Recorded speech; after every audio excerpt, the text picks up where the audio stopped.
كل سنة وانتم طيبين وربنا يعود عليكم الأيام بالخير واليمن والبركات. النهاردة هنعمل يا بنات طريقة الفتة المصرية بالسمنة بقى وبتحبشها بقى. يعني بتوع الرجيم والدايت يجوا كده على جنب وملهمش معانا مكان في الوصفة دي.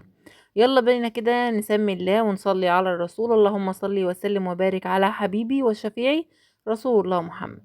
طبعا يا بنات انا عاملة الوصفة النهاردة كلها بالسمنة البلدي. يلا بينا نشوف تفاصيلنا مع بعض. اول حاجه انا حطيت حله كده على النار. طبعا الحله لازم تكون ناشفه خالص.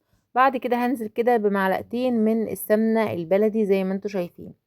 هحط ايه اضيف ايه بقى في السمنه؟ هحط كده المستكه والحبهان. تمام، وهحط كمان ورق لورا.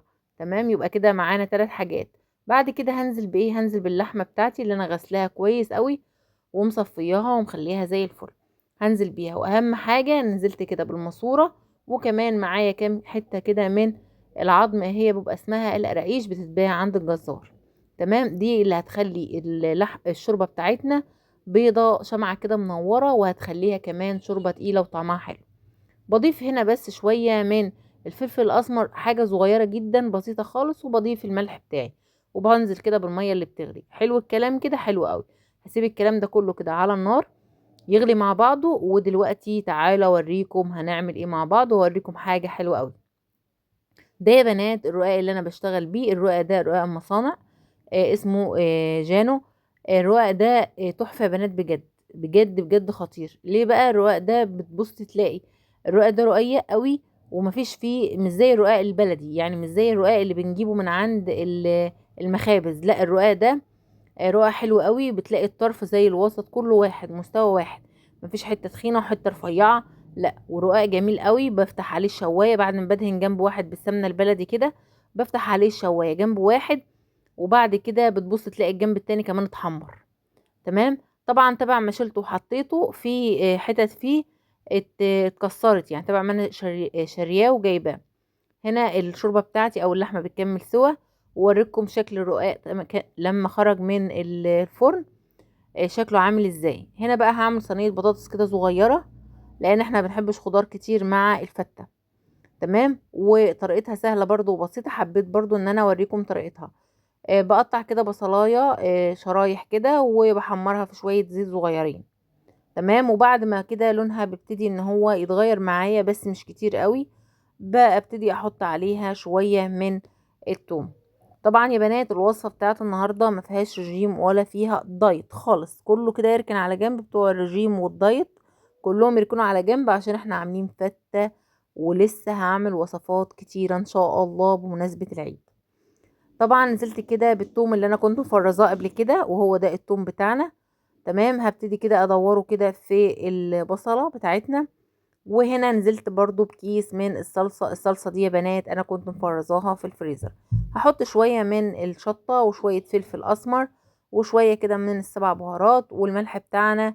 وطبعا ما ننساش ان احنا نحط كده معلقة صغيرة من السكر. تمام.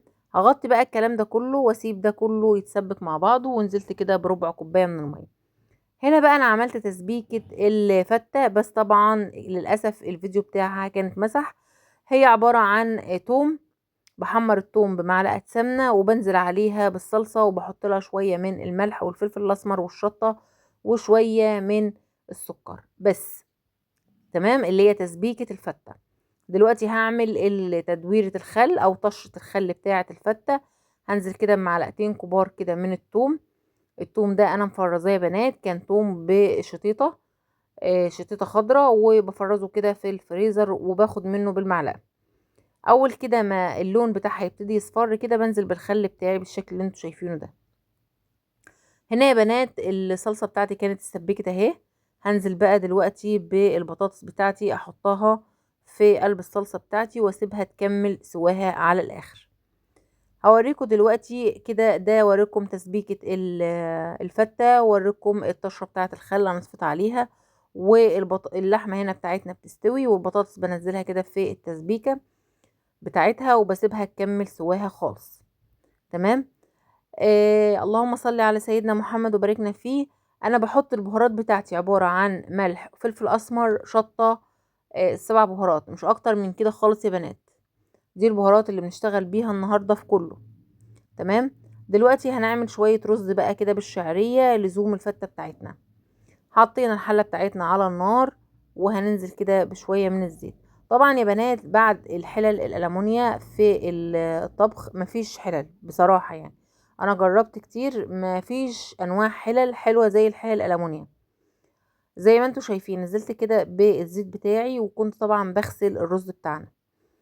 زي ما انتوا شايفين بقى هغسل الرز بتاعي وهوريكم دلوقتي تركة حلوة قوي بتخلي ريحة الرز ده تحفة تجي من اخر الدنيا. تمام. اللهم صل على سيدنا محمد. هحط بقى دلوقتي الشعرية بتاعتي في الزيت. الزيت هنا هنزل كده بالشعرية وهقلب كده الشعرية كويس قوي، علشان عايزة الشعرية بتاعتي المكرونة الشعرية تكون لونها ذهبي كده ولونها حلو، ما تكونش لونها محروق او واحدة وواحدة، لا قلبي فيها على طول كده في الزيت علشان تكون لونها ذهبي كده وجميل. تمام. هبتدي بقى اقلب برضو الشعريه كده تاني، ايدك فيها على طول، يعني هي مش ما بتاخدش ثواني يا بنات على فكره، وانا اكون اهم حاجه غسله الرز ومصفياه. ادي كده الشعريه بتاعتي لونها بقى كده، هنزل بالرز بتاعي اللي انا مصفياه كويس بالشكل ده كده.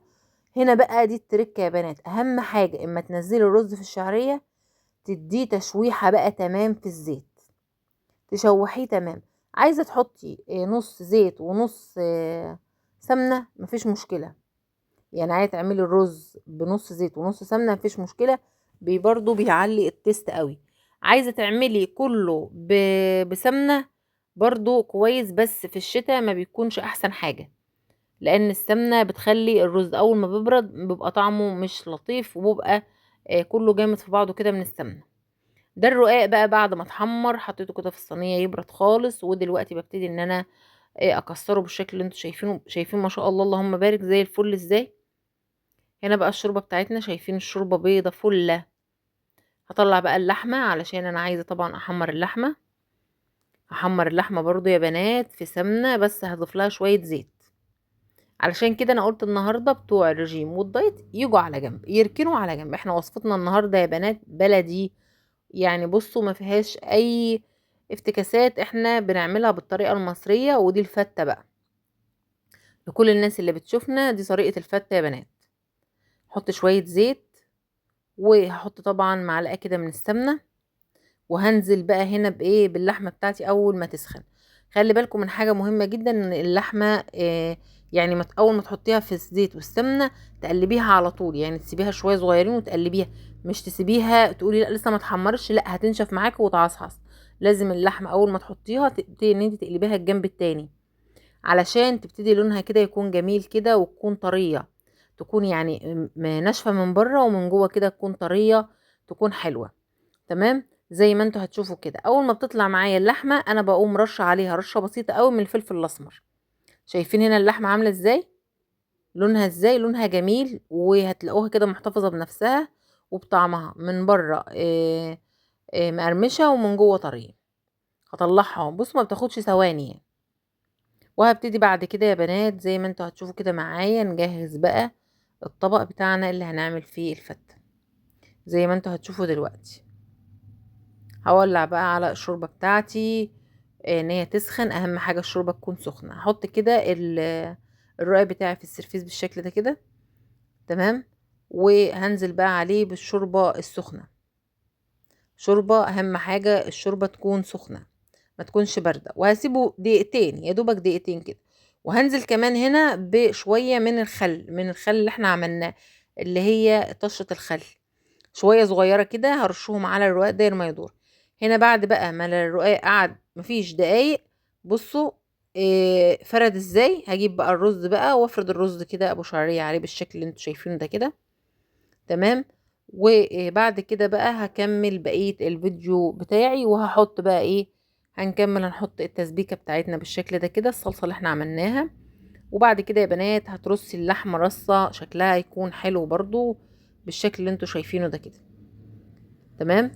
عايزه تعملي طبقه تانية يا بنات تقدري ان انت تقللي كميه الرز وتحطي طبقه تانية رقاق وطبقه تانية رز يعني طبقتين من كل حاجه طبقتين. هنا بقى انا بوريكم شكل بقى يعني الشكل النهائي هنا للفته. والبطاطس بتاعتنا، صينية البطاطس والشوربة بتاعتنا. الشوربة بصوا تحفة بجد، بيضة بصوا تستاهل بقكم بجد بجد. اللي هيجرب الوصفة هيدعيلي ويقول لي رأيكم فيها ايه في الفتة بتاعتنا الجميلة دي، وايه رأيكم في طريقة المرقة او الشوربة بتاعتنا وصينية البطاطس اللذيذة دي. مستنية رأيكم، وما تنسونيش اقول لكم في رعاية الله.